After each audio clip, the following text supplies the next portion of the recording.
Augusta considered the pieces in front of her, ignoring her opponent entirely.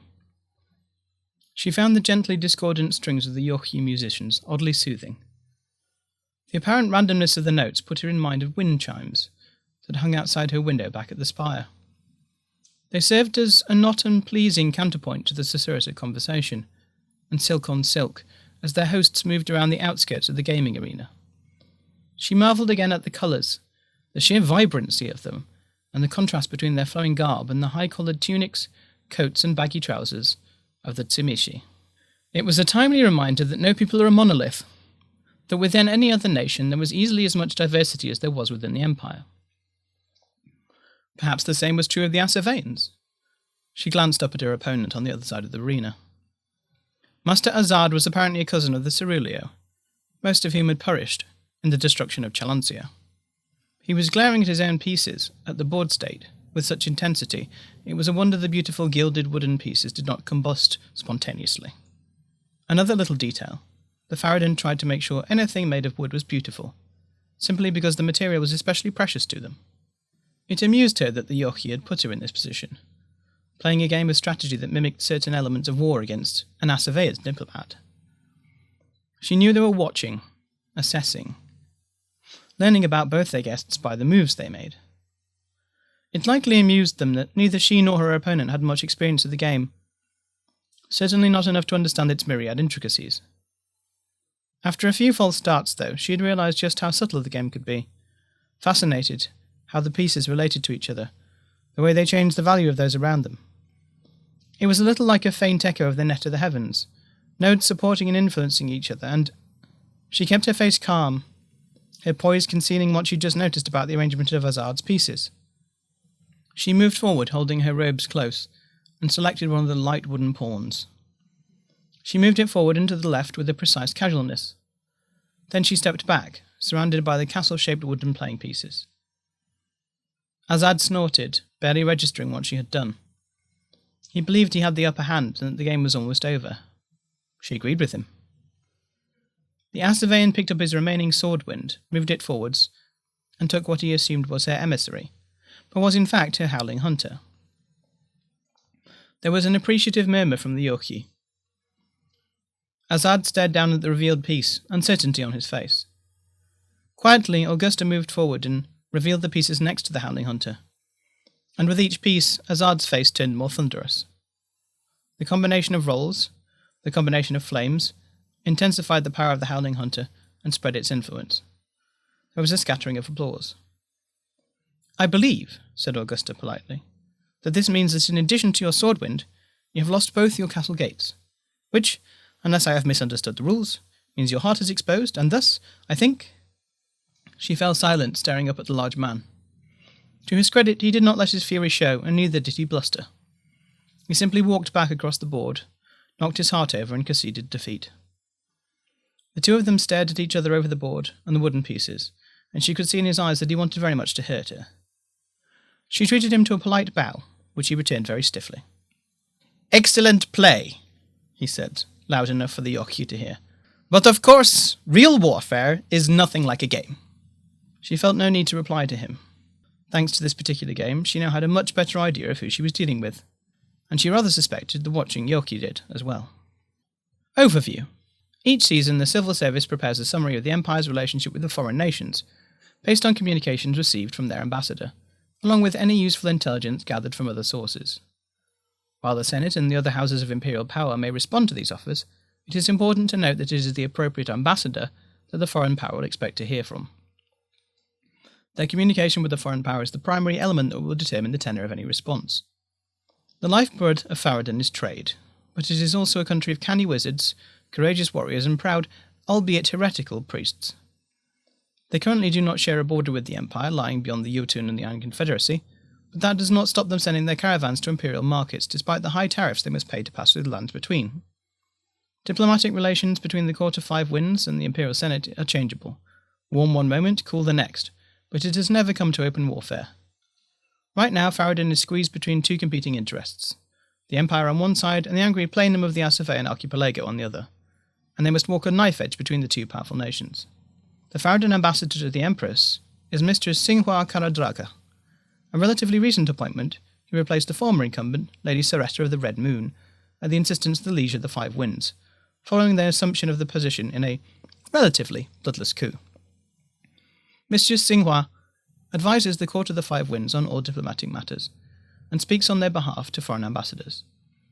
Her attitude to the Empire appears to be cool but professional, and heavily informed by the wishes of the Liege and their court, who seek more opportunities to trade with the Empire. Farad'n, status, foreigner. Ports, Kaitun. Ambassador, Ebenezer of the Marches. West and East. Farad'n is caught between the Empire and the Asavean archipelago. Asavean warships launched a surprise attack against the city of Mead in the Marches shortly after the summer solstice. Fortunately, the Empire was forewarned, and the attackers were routed. Unfortunately, it is very clear that their attack was launched from a port in Farad'n. The ambassador is left in a tricky position. Demanding reparations, or simply ignoring the matter are courses that both come with potential pitfalls. Mistress Karadraka has received the ambassador's words on the matter with equanimity. She sends her deepest sympathies for the attack and for any damage the Asaveans may have caused to Mead. She sends a formal expression of condolence for any Imperial citizens who were harmed during the assault. That there was no significant loss of life is a blessing and a credit to the defenders of the Marches. But that is all. No offer of reparations and no acceptance of any responsibility for the fact the Asavean warships launched their attacks from berths in Farad'n ports. Given the Ambassador Ebenezer does not seem minded to pursue retribution for the attack, it's clear the Court of Five Winds is hoping the Empire will consider the matter closed. Any suggestion that Farad'n might take action against or resist the Asaveans, either alone or with Imperial help, is diplomatically rebuffed. No Farad'n have been harmed by the Asaveans. Indeed, the diplomats and traders of the Asavean archipelago have been nothing but friendly and polite.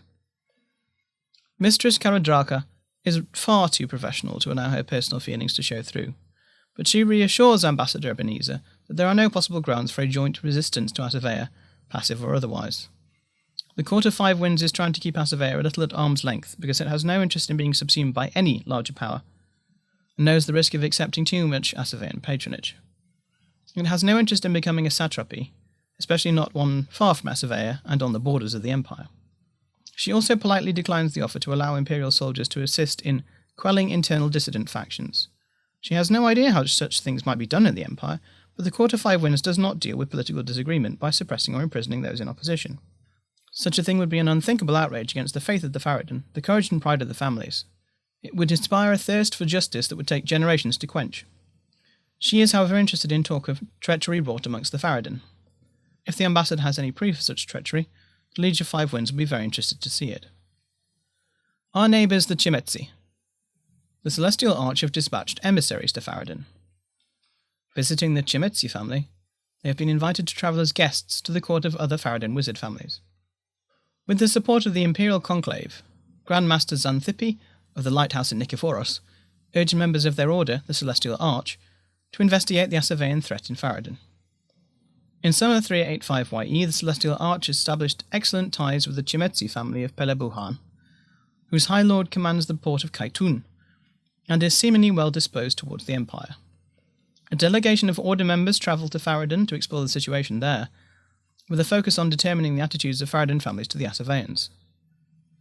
The timing is propitious. It is something of a tradition for those Chimetzi wizards who are not directly involved in preparing the farms of Pelebuhan for the long winter and promise of spring to visit members of other wizardly houses. There they exchange gossip, show off fine spouses, and engage in a certain degree of intrigue. Some of the Celestial Arch are invited to accompany the Chimetzi on these courtly visits, provided they promise to be on their best behaviour. Visiting the Munkabat. The Munkabat are warrior wizards and practitioners of summer and day magic. They are concerned about military matters and the potential for war with the Jotun. They have a grudging respect for the Asaveans. The Munkabat family are practitioners of the Arising Flame tradition, an affectation the Chimetzi privately roll their eyes at. They are specialists in empowerment and the wind, who have excellent relations with several of the warrior families. Their philosophy is actually not that dissimilar to that of the Rod and Shield, that the magic of Farad'n wizards should be employed to empower soldiers and armies in the pursuit of honour. They are strong adherents of the teachings of the Flame of Pride, critical of the Liege of Five Winds, and perhaps surprisingly, given all that, quite open to speaking with Imperial magicians. Many of the festivities here involve contests of magical skill. The Munkabat maintain a cadre of war wizards who are happy to test their battlefield invocations against their imperial guests. They also enjoy more cerebral pursuits, especially games of strategy and tactics. They don't make any secret of the fact they have been given gifts by Asavean emissaries. High Lord Ganzorig Munkabat shows off a beautifully crafted and enchanted spear, given as a personal gift from the plenum. They are quite aware that these are bribes, and remain cynically amused that the Asaveans think their loyalty might be for sale. They are first and foremost loyal to the nation of Faradin and to their allies among the other families, proud of their long history of fighting alongside the warrior families and helping their people preserve their borders. They have a particular dislike for Jotun, and most especially the Lasambrian Jotun. Imperial orcs and League orcs are treated with polite disdain until they are able to convince their hosts that they are nothing like the Jotun. The main concern of the Munkabat is that the Jotun turn their full attention on Faradin. During the last peace treaty between Jotun and the Empire, they were sorely pushed to protect their borders, and there was significant loss of life. They are realistic that if the Empire had not offered their help, things might have gone very differently. Yet, they also chafe at the fact the Empire has turned down every suggestion that Faradin and the Empire cooperate to seize the Lasambrian hills and establish a friendly border. The Asaveans have said some very interesting things about offering military and economic support to the Faradin, should they wish to reclaim Menendram and Telemas from the Jotun conquerors. Can the Celestial Arch promise practical aid of their own? Reading between the lines, it seems that one of the things that have left the Munkabat dissatisfied with the Liege of Five Winds is that they will not commit to the reconquest of the lost territories, and refuse to accept Asavean offers of aid to do so. In the end, the Munkabat have a kind of grudging respect for Asavea. They don't have any problem with the faith of Five Flames. They're quick to point out similarities between the Flames and many of their own gods.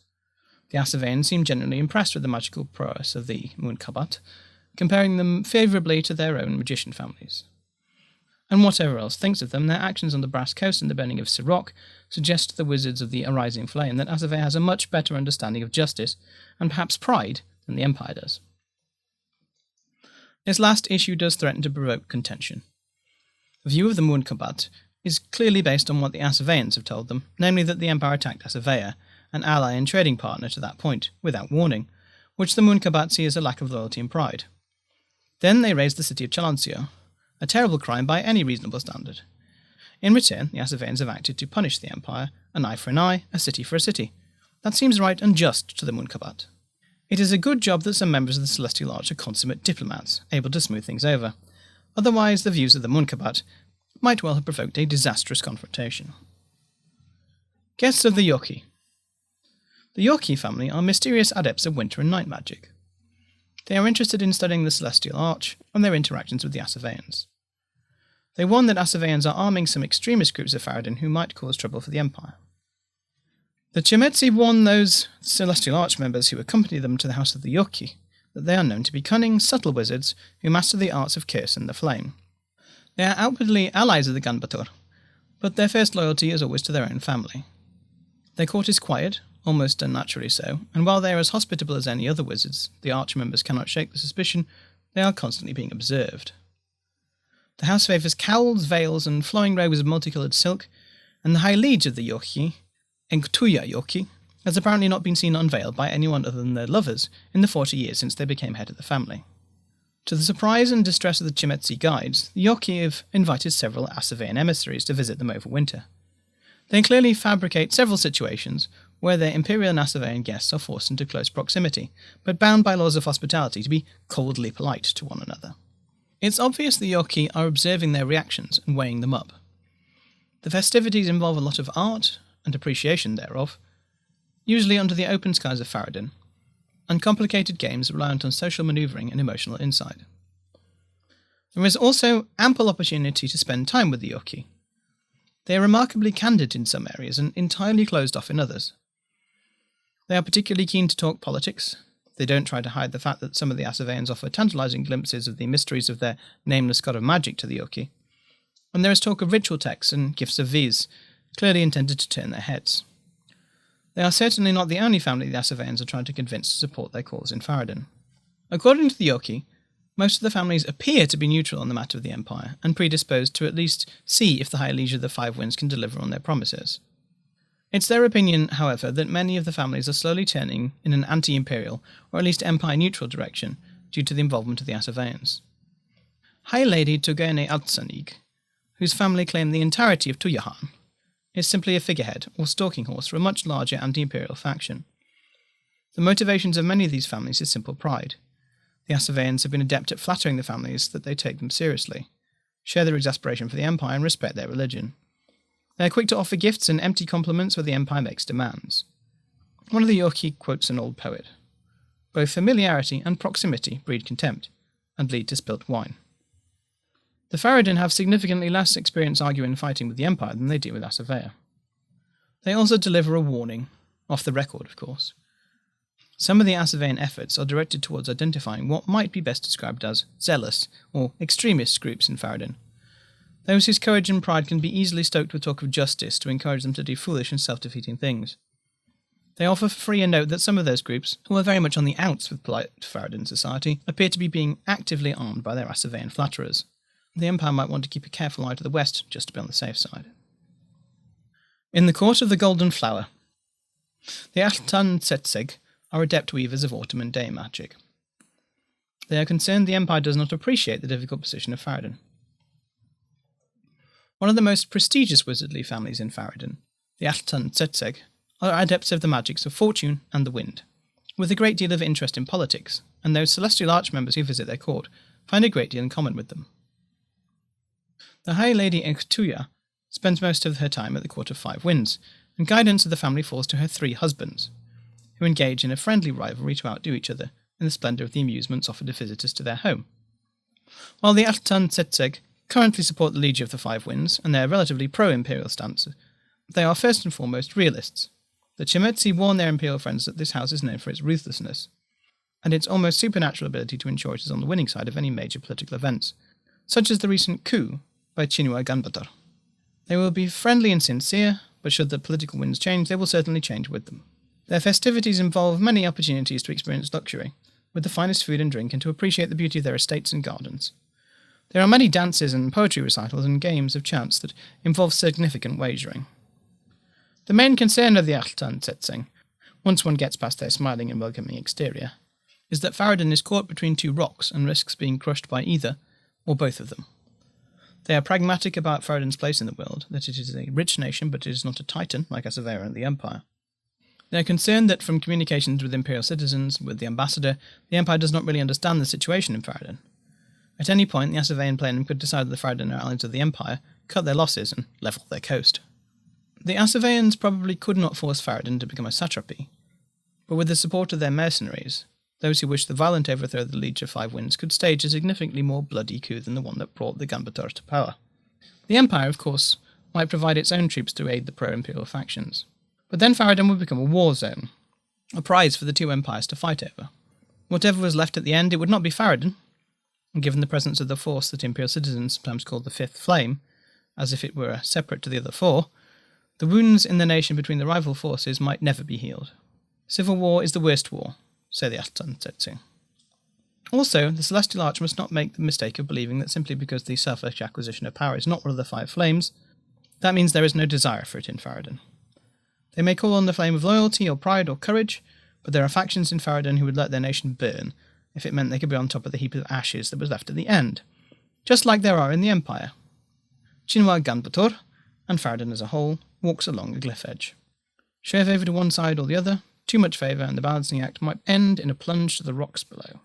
At the moment, Asavera is content to bribe families to buy its goods and to welcome its emissaries, to hear what they have to say. What they mostly say is that the Empire will never respect Faradin like the Asaveans will, something that all too many people are prepared to listen to.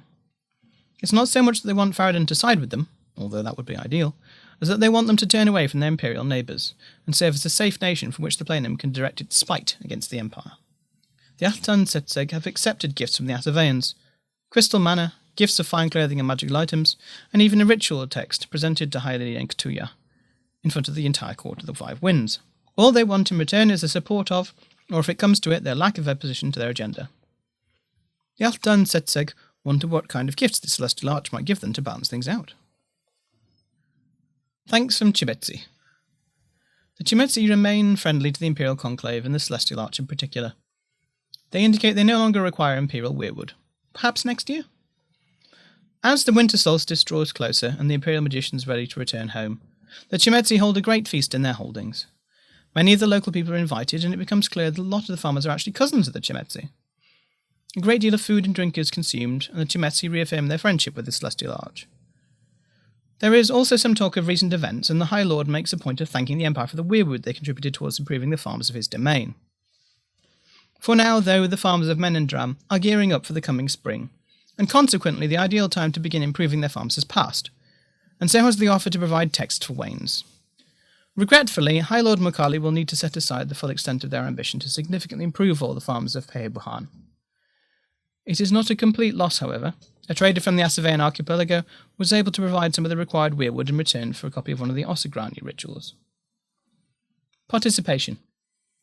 Any member of the Celestial Arch is welcome to create stories about their visit to Faradin using the above and the notes in the 2 minutes Wind of Fortune as a guideline.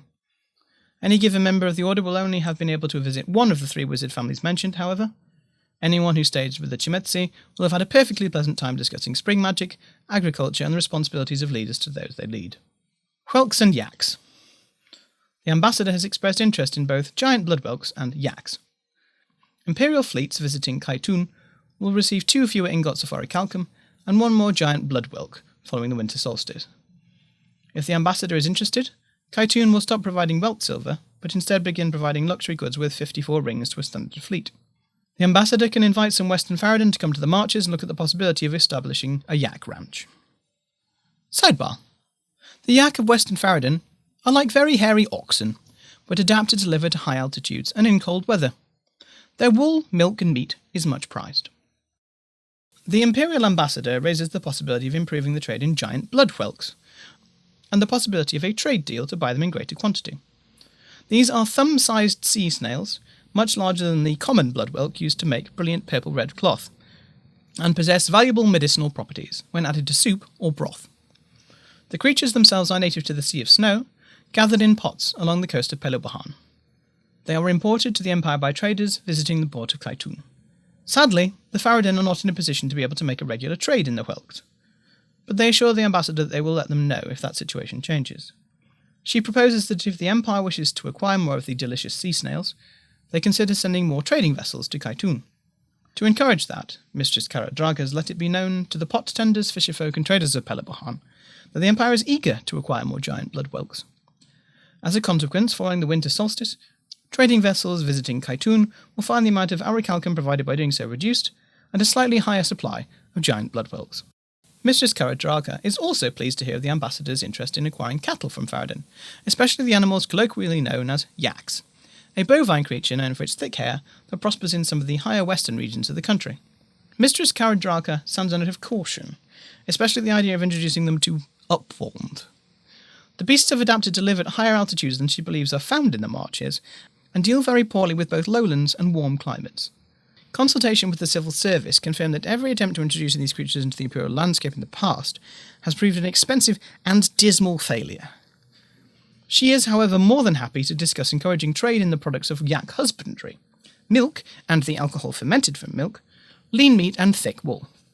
If the ambassador asks, Mistress Karadraga will encourage the traders of Kaitun to invest in selling yak-related products to visiting imperial merchants. This will remove the welt silver provided by trade with Kaitun, but, along with other luxury goods, provide 54 rings to a standard fleet.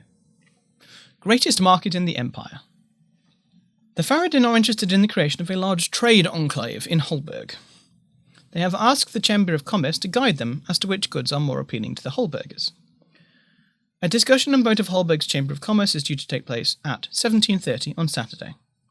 The egregores will oversee the election and pass on the result. Current members of the Holberg Chamber of Commerce: Giacomo von Tenochois, Nadia Borodina de Savos, Professor Bartolomeu Winemacher von Holberg, Matthias Kaiser, Tristan Ramsen von Holberg, Magdalena Tehard von Holberg, Klaus Friedrich von Holberg, Chervorny Dova, François de Psassier, Grim Henneland, Robert von Holberg of the Temple of the Nine Fingers, Lula Kleist von Ennelund, Adolphus von Holberg, Harland Edgard Quinn, Jovian, Ottmar von Holberg, Elke van Holberg, Cies van Holberg, Knute Adela van Holberg, Three Hands, Danica Valentine, Bernhard Kleist von Ennelund, Heidi von Holberg, Paskut, Diego, Lady Arilandra Bernard von Holberg, Montolio von Holberg, Faischarua, Maricus, Esme Beatrix von Holberg, Haig van Holberg, Johannes de Holberg. Recent discussions around a Faradin trading enclave in the greatest city in the Empire have borne fruit. Ambassador Ebenezer has assured Mistress Karadraka that there is interest in Holberg, and the National Assembly of the League upheld a statement of principle raised by Caspar Jakovich von Holberg, presenting the approval of the bishops for such an establishment. With the grand highways of the blood-red roads at their disposal, a Faradan caravan entering the Empire in the west and travelling all the way to the eastern borders and back would certainly provide ample opportunities for trade with the League, and with the Marches, Wintermark and Highguard along the way. Pro-imperial trading families are by all accounts quite excited about this possibility. The proposal of the Court of the Five Winds is to establish a Firewind market in the upper city, where Faradan merchants would deal with their peers in the League. They would also purchase some land in the lower city to establish an enclave for the Faradan caravans to relax, regroup and prepare for their return journey. The uplifting parkland of Holmauer is very appealing to the Faradan, many of whom are not entirely comfortable in massive cities. There is one potential sticking point, which is that the Holmauer enclave would have to include a Hall of Five Flames, a shrine where devout Faradan travellers could meditate on the five flames: courage, pride, loyalty, prosperity, and, controversially, justice. There's no suggestion that this is intended to be a place for preaching, but there would certainly be a few Faradan priests in residence, representatives of some of the priest families who would offer spiritual support to their far-from-home countryfolk. Mistress Karadraka is hopeful that there will be no repeat of the Moonwater Hall incident, but only so long as Imperial citizens respect the privacy of the Faradan and don't actively seek them out. It's not in the nature of Faradan priests to turn away those who want to learn about their faith, any more than it is for Imperial priests.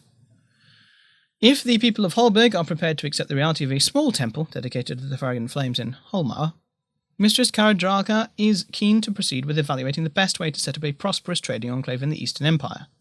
The last step before a proper proposal can be nailed down is to determine which goods are most likely to sell well in the greatest city in the Empire.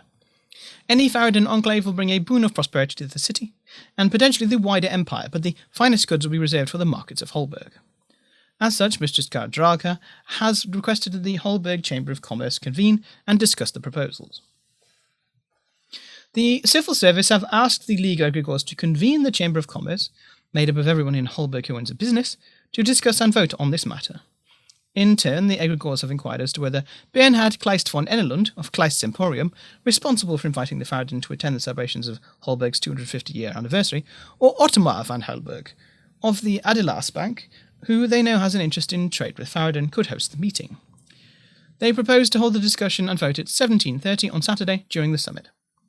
There are 4 potential outcomes based on what Mistress Karadraga has proposed. Cloth. As demonstrated by recent discussions with the Blue Seal Scarves, the Faradan interest in iridescent gloaming, the nation loves to make beautiful and brightly dyed clothing. While the mundane fabrics and outfits they sell are rich and would be in demand for Imperial citizens, they also have a clear talent for producing magical garb, clothing suitable for wizards, but also apparently coats and sashes that function as light armour. If the chamber selects cloth, then the market will focus on providing magical clothing. Spice. As evidenced by the bisques and stews created with the giant bloodwhelk, the Faradan have a great appreciation for luxurious food and drink. But not only from their own country. As traders, they also have access to gourmet goods from other nations, including the Arn Confederacy and other lands the Faradan deal with. A focus on spice would not only mean provender and liquor, but also see them bring potions and consumable goods of different kinds to the Holberg market, some of which would likely have unique properties. Iron. The hills and western mountains of Faradan are rich in metals, especially aurichalcum and welt silver, but also mithril and ilium. They also have plenty of tempest jade, green iron, and even white granite. A market focused around metal, ore, and stone will be unlikely to bring any unique items into the Empire, but perhaps the certainty of the familiar is more appealing to the business folk of Holberg? None of the above. Of course, the Chamber of Commerce might decide they'd rather not have a Faradan quarter in Holberg. History has demonstrated that trouble seems inevitable when the Faradan try to live too closely with Imperial citizens. The requirement for a Hall of Five Flames in particular may give the Chamber of Commerce pause. This choice will close down pursuit of an enclave in Holberg. It will leave the Court of Five Winds disappointed, but they understand how volatile matters can be, and how much of an ask a temple to a rival faith might prove. As with other Chamber of Commerce decisions, anyone who owns a business in Holberg is free to attend and make their opinion known, and to participate in the vote to decide which choice will be presented to the Faradan. Each member receives 1 vote, regardless of the size of their business. The bishops of the League support the establishment in Holberg of a trading enclave with the Faradin, contingent upon the creation of an imperial title with the responsibility to oversee the enclave and resolve any cultural misunderstandings. This enclave would not be extraterritorial and would remain subject to all parts of imperial law, both secular and religious. Caspar Yakovich von Holberg, League National Assembly, Autumn Equinox, 386YE, vote upheld 255-0. Blue Silk Scarves. The Blue Silk Scarf Guild is still eager to secure iridescent gloaming. They have made arrangements with the City of Gold and Lead to try and secure imperial gloaming during the coming summit. The Blue Silken Scarf is a guild of Faradin artisans and wizards who specialise in the creation of fine quality garb. Thanks to a combination of a shipment from the ambassador and trade via Ephesus Scale, they have managed to gather the iridescent gloaming they required. This success has indicated they can likely do business with the Empire, which, after all, is known to be a fond of the gloaming so valuable for making both vibrantly dyed mundane cloth and enchanted clothing. Following their successes using the City of Gold and Lead, they offer another trade deal to Imperial magicians. During the winter solstice, they are accepting orders for some of the magical clothing they specialise in. They are as much interested in testing out the Imperial market to see what kind of demand there might be for their wares. If the Ephesus Scale ritual is performed during the summit, and the box contains only iridescent gloaming and a single piece of paper with a butterfly or moth drawn on it, they have instructed the brokers to secure the gloaming on their behalf. In addition to the butterfly and moth, the paper should also include no more than 3 of the runes familiar to Imperial magicians, indicating which items of magical clothing the magician wishes to purchase. The clothes will be delivered to the trader in time for the spring equinox. They are currently offering the following items, each of which is an enchanted maid robe. Weir and 20 iridescent gloaming secures a moonmoth coat, a deep blue jacket with moon silver embroidery. It can be invoked once each day by a magician to allow them to increase their ranks of Night Law by 1, subject to the usual limits, for the performance of 1 ritual. Ophis and 20 iridescent gloaming commissions a Windwing cowl, a bright yellow hood with sun gold embroidery. It can be invoked once each day by a magician to allow them to increase their ranks of Day Law by 1, subject to the usual limits, for the performance of 1 ritual. Hermok and 30 iridescent gloaming orders a Nightfire sash, a multicoloured silken sash that absorbs and stores magical energies. It functions much like an ashen mantle, but the enchantment also imbues the wearer with a particular appreciation for music, fire, and dancing. Cavil and 45 iridescent gloaming commissions a Wild Wind coat, a potent padded coat decorated with fragments of Tempest jade and welt silver thread that allows the wearer versed in its use to swift cast the Purify spell at the cost of only a single mana rather than 2. It also provides a source of spiritual strength for overcoming any role-playing effect that relies on fear and despair. The Blue Silk Scarf Guild are confident they will be able to fill any orders sent by Imperial magicians with the aid of their contacts in the silent market. The Autumn Herald will still need to confirm the order with the box holder and confirm any details as to where the garb should be delivered. Ambassador Ebenezer also confirmed with the Blue Silk Scarf that there was interest in meeting with the Mirid Mashieri and also artisans from Voroshka. There is certainly interest among some members of the guild in visiting the Empire to discuss fabrics, fashion, and closer trade links. Blue Flame Sotanir. Edene Baragwin has provided a proposal for the Parador of Wind and Flame at the Azure Chorus. It offers several benefits to the Azure Sotanir. It costs 10 white granite to complete. When the Azure Sotanir, Mina Iyashum Yurikeza, stepped up to help secure the release of a respected member of the Bataguin family, kidnapped by Lasambrian Jotun, it brought Faradin musicians and performers to the Azure Chorus. These visitors bring prosperity to the chorus, but Erdene Bataguin had a larger proposal to capitalise on this peaceful contact. They asked the Freeborn National Assembly to consider raising a statement of principle, welcoming Faradin visitors to the Azure Chorus, encouraging pilgrims from both nations to come together in appreciation of what connects them rather than what separates them, and asking the Azure Sotanir to include the protection of travellers from the West as part of their responsibilities. Such a statement was raised by Val, and upheld with a greater majority. We welcome all pilgrims from both the Empire and Faradin to visit the Azure Chorus to celebrate what we share and what unites us. We also ask that the Azure Sotanir protects all pilgrims and travellers to the chorus as part of their responsibilities. Val, Freeborn Assembly, Autumn Equinox 386YE, vote, greater majority 146-0. Pleased with the response, Edene has worked with the architects who designed the temple to design a beautiful parador to stand alongside it, complementing it and combining elements of Faradin and Freeborn design into a harmonious whole. The Bataguin stand ready to oversee and support the construction of the Parador of Wind and Flame. All they require is 10 wains of white granite and the word of the Azure Sotanir. All of the costs will be covered by the grateful Faradin family. The resulting influx of visitors will see the Azure Sotanir receive 6 ingots of random metal each season, as well as healing herbs, 3 each of true vervain, cerulean mazarine, and imperial roseweald each season. Perhaps more importantly, The Parador will also cement in the minds of the Faradin, and to a degree the Freeborn, that the Azure Satania represents the spirit of cooperation between the two nations. In future conflict between the priests of the Five Flames and the Way, the Azure Satania's voice will be given additional weight by the Faradin, particularly if they're taking a position of ensuring good faith, recognizing the differences and similarities between the two cultures, and resisting calls to precipitous action. OOC note. To take advantage of this opportunity, the Azure Satania need merely make sure all 10 wains of white granite are in their inventory at the end of an event, and email plot@profounddecisions.co.uk before the end of downtime. The opportunity to build the Parador of Wind and Flame alongside the Azure Chorus remains until the situation changes significantly. Gloaming Road. The Gloaming Road has been abrogated by the Imperial Senate. Mistress Karadraka is encouraging Faradin traders to consider bringing their mithril to coastal markets, but with limited effect. Sidebar. The iridescent butterfly is integral to the production of iridescent gloaming. The Gloaming Road, a trade route between Faradin and the Brass Coast that traded Imperial iridescent gloaming for Faradin mithril, has a short but complicated history.